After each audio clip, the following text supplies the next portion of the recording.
What is going on, guys? Welcome back to another video. So at this point, all 16 playoff spots have been locked up. So I thought it'd be a fun idea to compare and rank every single team's projected game one starter. I might mess up one of these, and one of these guys might not be the game one guy. But when looking at playoff goaltending, it can obviously make or break an entire run. Sergei Bobrovsky wasn't looking great in those first couple games against Boston. Then absolutely balls out. As a result, they go 9-1 against the Toronto Maple Leafs and Carolina Hurricanes, making the Stanley Cup final. It is massive. Goaltending, obviously the most important position in hockey in terms of one singular player. So we're going to be looking at this. We're going to start at 16, work our way all the way down to 1. What am I focusing on? Obviously how they're playing this season in the regular season. I prioritize more so how they're playing down the stretch. For example, if someone had a fantastic first half of the season, then obviously fell off in the second half, I prefer that they had a bad first half and have been playing better in the second half, as well as what are their prior playoff successes or failures,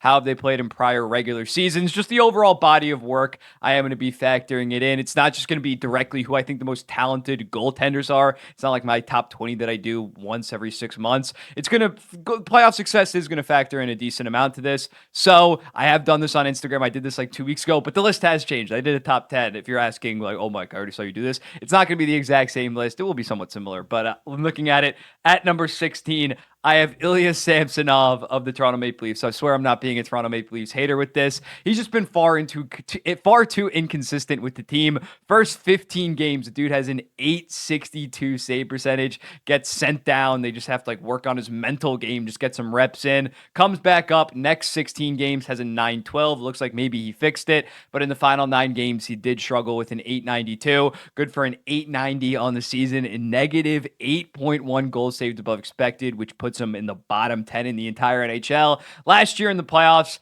he was okay. He had an .898. Joseph Woll played far better once he eventually got in there. So I think when looking at Samsonov, far too inconsistent, doesn't really have that much track record. Last year was his first full year as a full-time starter, so I really can't put too much faith in him, and as a result, I think he pretty safely is the number 16 spot, given his struggles this season. At 15, Alexander Georgiev, another Russian goalie. Well, I think he's actually from Belarus, but he plays internationally for Russia, now that I think about it. When looking at him, another guy on a pretty high-level team where goaltending is a weakness. He has an .897 save percentage right now. His last 8 games, he has an .856, so he's actually playing worse down the stretch than Samsonov. I would put him higher just because last year he did have a .918 save percentage. It was in part because he was on a fantastic team. And last year he did have a .914 in the playoffs. They would lose in the first round because he didn't play fantastic, but he was solid overall. They also didn't have Vasileski after he left the team after like game 3. So I don't really trust Georgiev that much. He's having a down year compared to last year in the regular season. So I think the 15 spot does work for him. At 14, this might start getting a little bit controversial.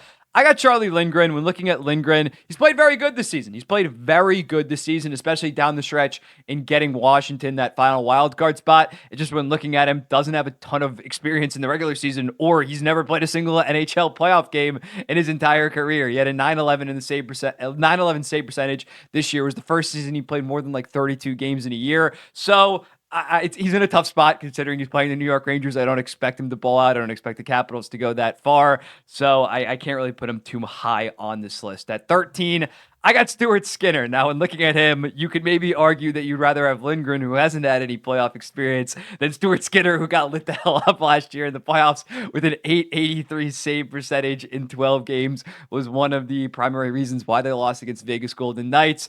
I think that he can hopefully learn off that. He is a younger guy. He could only play better this season. And when looking at him this year, when talking about guys that had rough starts but then got hot towards the end, he had an .854 in his first 7 games, a 1-5-1 record. But then the remaining 50 games, he had a .915, went 35-10-4. So I think he's going to be better in this year's playoffs. I don't have that much confidence in him. I still have him as a bottom 4 player goalie in this goddamn playoffs, but I think he will be somewhat improved. And just the Edmonton Oilers on the whole are a much better 5-on-5 team. Last year they were pretty power play dependent. I think Stuart Skinner is going to play much better than an .883 save percentage. Number 12, we got Cam Talbot, the sneakiest .915 save percentage season I can remember of recent memories. Now, when looking at him, it was more so the start of the season where he was fantastic. In his first 25 games, he had a 925 save percentage. In his final 28 games, he had a 908, which again, 908's not that bad. It's really not that bad. So, when looking at him, he does have a pretty solid playoff track record as well. He's a 921 save percentage in 33 career playoff games. So, I still don't have that much faith in Cam Talbot considering before this season, he had some kind of rough seasons for the most part, but he's not that bad. He does have a track record, but he is 36 years old. He's going to have to play very good for the LA Kings, especially considering they don't have a ton of offense. They are more of a defensive team, but Cam Talbot maybe could steal them a series, whether they're in the wild card 2 spot or in the third Pacific spot. They're going to need him to really step up. Do I think he's going to do it? Probably not, but there's definitely a gap between him and Stuart Skinner in terms of who I trust heading into this year's playoffs. At number 11, a guy that you would expect after last season to be much higher on this list, but I think you got to have Jake Ottinger here. After having a 919 save percentage last year, looks like he was finally breaking out.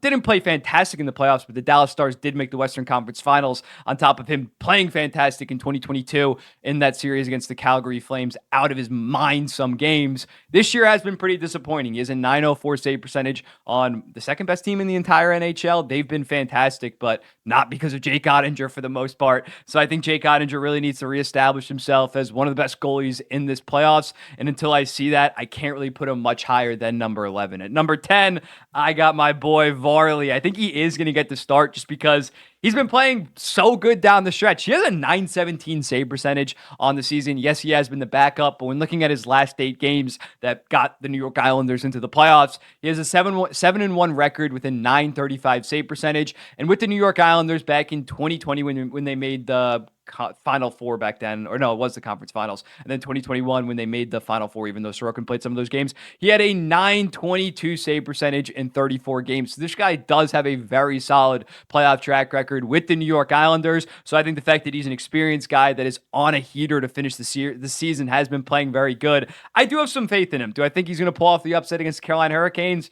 Probably not, but they easily could win the goalie battle in Carolina. It's not like Carolina has some stud, but at number 9, I do have Carolina's goaltender, and that is Frederik Andersen. Since he's came back from his blood clotting issue, he's been even more lights out than Varlamov when looking at him, a 9-1 record in his 10 games with a 951 save percentage. And he was very good in the playoffs last year for the Carolina Hurricanes with a 927. I believe he came in eventually for Antti Ranta. So when looking at Frederik Andersen, he doesn't have a ton of games under his belt this season, but he is an experienced guy, has played pretty solid in previous playoff series. So I think he will be solid for the Carolina Hurricanes. Maybe you could steal him a couple games once they get to play the New York Rangers in the second round, assuming that does happen. At number 8, I have Adin Hill. He played fantastic last year in the playoffs. That is why he's kind of high. Had a 932 save percentage, a 2.17 goals against, a 13-4 record. He started out fantastic this year. He had a 938 save percentage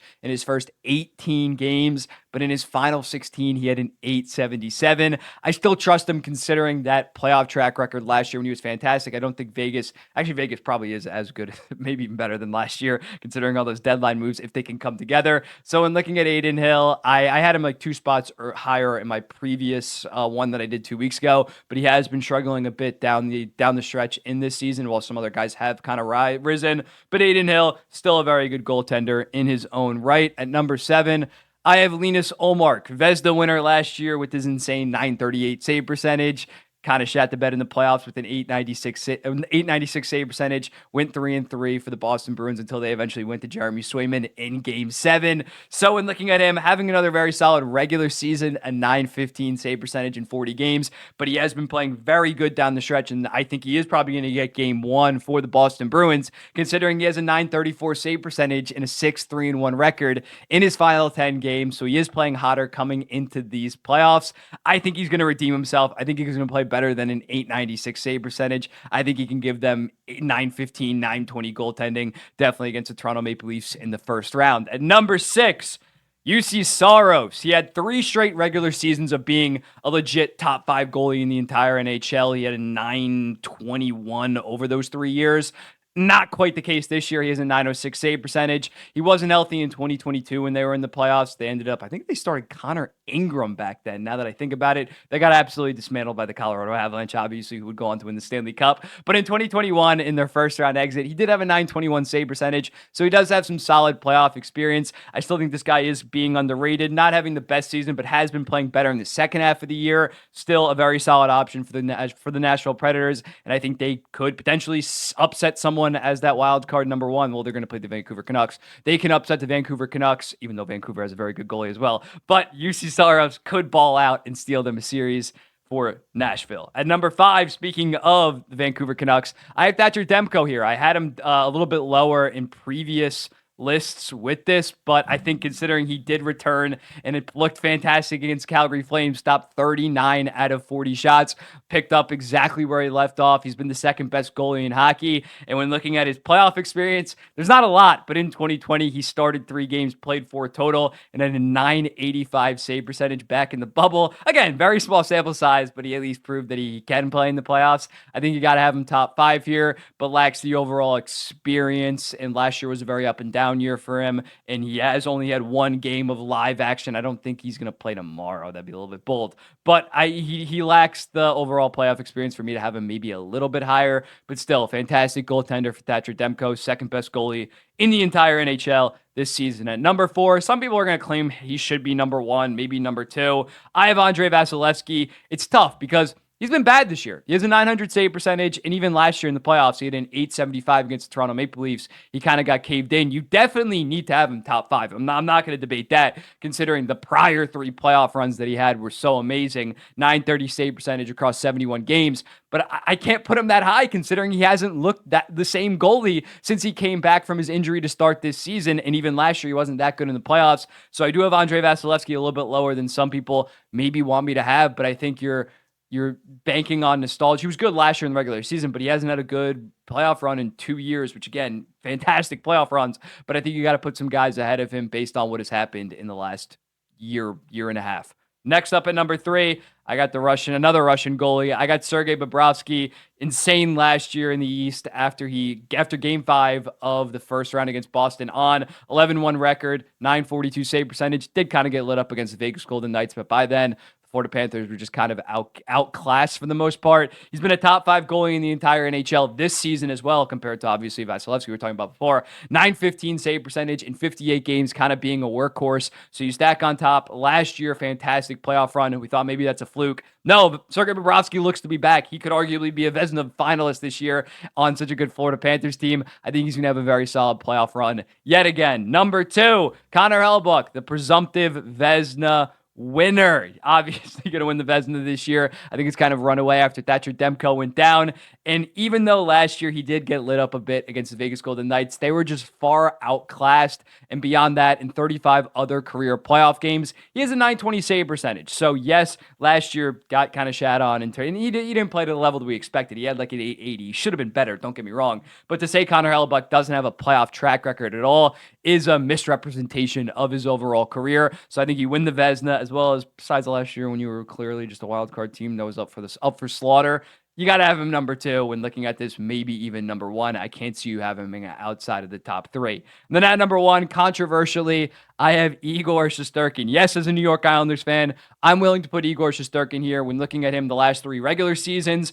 2022 Vezina, 935 save percentage. Last year had like a 918, still around the top 5 guy. This year, kind of a rough start when looking at it. He had like an 899 the first 30, 40 games of the season, but in his final 22 games, he had a 16-5-1 record with a 930 save percentage. So again, getting hot at the right time, playing elite hockey at the right time. As a result, the New York Rangers were able to end up winning the President's Trophy. And in his 2 playoff runs with the New York Rangers, 2022, 929 save percentage in 20 games. Last year, lost in the first round, but it wasn't because of him. It was because the New York Rangers offense went ghost after game 2. He still had a 931 save percentage and finished that playoffs second in the entire NHL in goals saved above expected, only behind, I believe, Sergei Bobrovsky. He was fantastic. The Devils were just pelting him with shots, pelting him with high danger chances, and he gave them an opportunity to still be in that come game 7, but obviously they just didn't show up at all during game 7. So I think when looking at him, considering he's been